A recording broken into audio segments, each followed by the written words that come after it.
جو گفتگو سے مخاطب کو زیر کرتا ہے، جو گفتگو سے مخاطب کو زیر کرتا ہے، خدا نے لہجے میں اس کے یہ بات بخشی ہے۔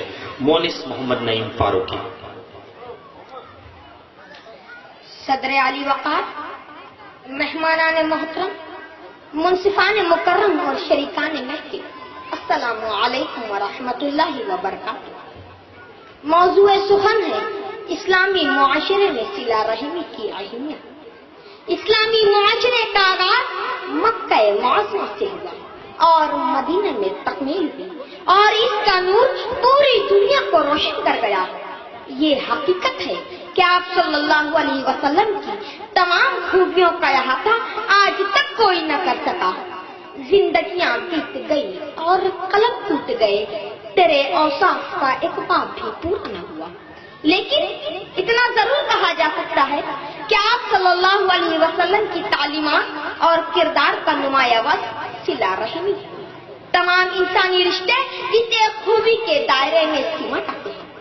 حضرات گرامی، ذرا حضور صلی اللہ علیہ وسلم کی صلہ رحمی کے اوصاف پر غور کیجیے۔ آپ صلی اللہ علیہ وسلم نے کسی پر ظلم نہ کرنے کا حکم دیا، دوسروں کی جان مال کی قدر کرنا سکھایا، عورتوں کا مرتبہ بلند کیا، بیویوں کے ساتھ حسن سلوک کا بار بار حکم دیا، پڑوسیوں کے حقوق بتائے، غلاموں اور ماتحتوں سے برابری کا سلوک کرنے کی تاکید کی، یتیموں کے سر پر شفقت کا ہاتھ رکھنے والے کو جنت کی بشارت کی۔ حضرات، آپ کے قائم کیے ہوئے معاشرے میں بھلائی اور خیر کے جذبات تھے، بڑوں کی عزت تھی، بزرگوں کا احترام تھا، کسی بھی مفلس کو حقارت کی نظر سے نہیں دیکھا جاتا، کوئی سائل کسی کے گھر سے خالی ہاتھ نہیں لوٹتا، کسی کے گھر 3 دن کوئی مہمان نہ آتا تو ان کی آنکھوں میں آنسو آ جاتے کہ کہیں اللہ کی رحمت مجھ سے روٹھ تو نہیں گئی۔ کتنا پاکیزہ معاشرہ تھا جہاں رزق کا گزر نہ تھا، تنگی کے باوجود ایثار پر عمل تھا، لینے کا نہیں بلکہ دینے کا جذبہ تھا، دوسروں کا غم اپنا غم تھا، دوسروں کا دکھ اپنا دکھ تھا، کانٹا کسی کو چبھتا تھا، درد دوسرے محسوس کرتے تھے۔ اس معاشرے میں ایک ہی پیغام گونجتا تھا کہ درد دل کے واسطے پیدا کیا انسان کو۔ معزز سامعین، آپ صلی اللہ علیہ وسلم کی پوری زندگی عفو درگزر اور صلہ رحمی کے واقعات سے بھری پڑی۔ طائف والوں نے آپ صلی اللہ علیہ وسلم کو پتھروں سے لہولہان کر دیا، نالین مبارک خون آلود ہو گئی، آسمان سے فرشتے اتر آئے، رسول اللہ کہے تو اس قوم کو پہاڑوں کے درمیان پیس کر رکھ دے۔ رسول رحمت بھلا یہ کیسے گوارا کرتے؟ فرمایا نہیں، یہ نہیں تو ان کی نسل شاید ایمان والی بن جائے۔ سلام اس پر کہ اثار محبت جس نے سکھلائے، سلام اس پر کہ جس نے زخم کھا کر پھول برسائے۔ دوسرا واقعہ دیکھیے، مکہ فتح ہو چکا ہے، سرداران مکہ سر جھکائے سامنے کھڑے ہیں۔ یہ وہی لوگ ہیں جو آپ صلی اللہ علیہ وسلم کی جان کے دشمن تھے، زندگی بھر آپ کو اذیتیں دی تھی، آپ کو مکہ چھوڑنے پر مجبور کر دیا تھا، لیکن آپ کی زبان مبارک سے یہ الفاظ نکلتے ہیں، جاؤ تم سب آزاد ہو، آج تم پر کوئی الزام نہیں۔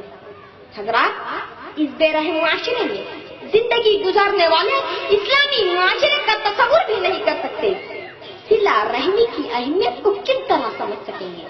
یہاں تو ذرا سی بات پر سر عام قتل ہو رہے ہیں۔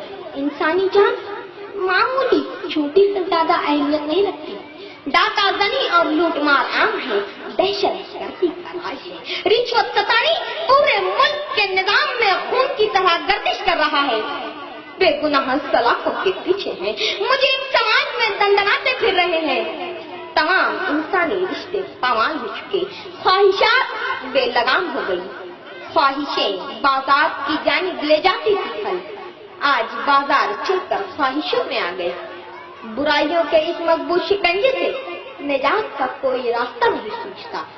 صورتحال یہ ہے کہ ایک دو زخم نہیں، سارا بدن ہے چھلنی، درد بیچارہ پریشان ہے، کہاں سے نکلے؟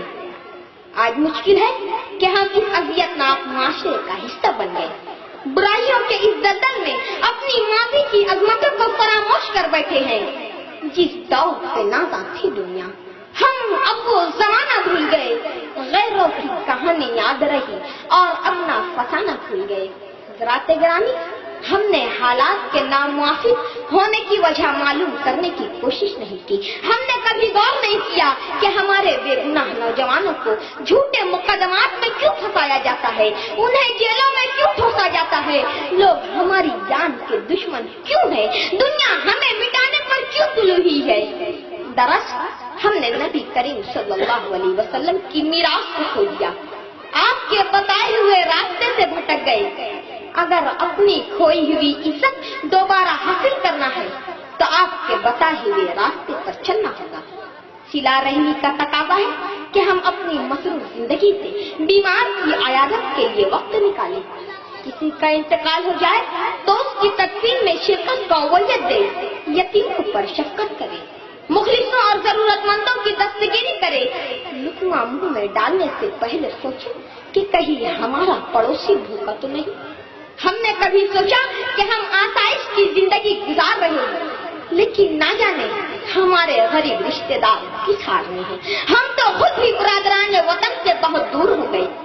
حالانکہ انسان کا دکھ درد مشترک ہے, ہم ان کے دکھ درد میں شریک ہیں.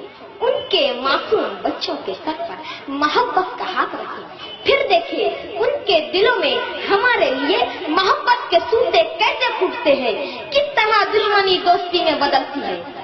ہم اچھائی کو اپنائیں, صلہ رحمی کو بیدار کریں, پھر دیکھیں حالات کس طرح موافق ہوتے ہیں اور ہمارا بگڑا ہوا معاشرہ کتنی تیزی سے اسلامی معاشرے میں تبدیل ہوتا ہے. شکریہ خدا.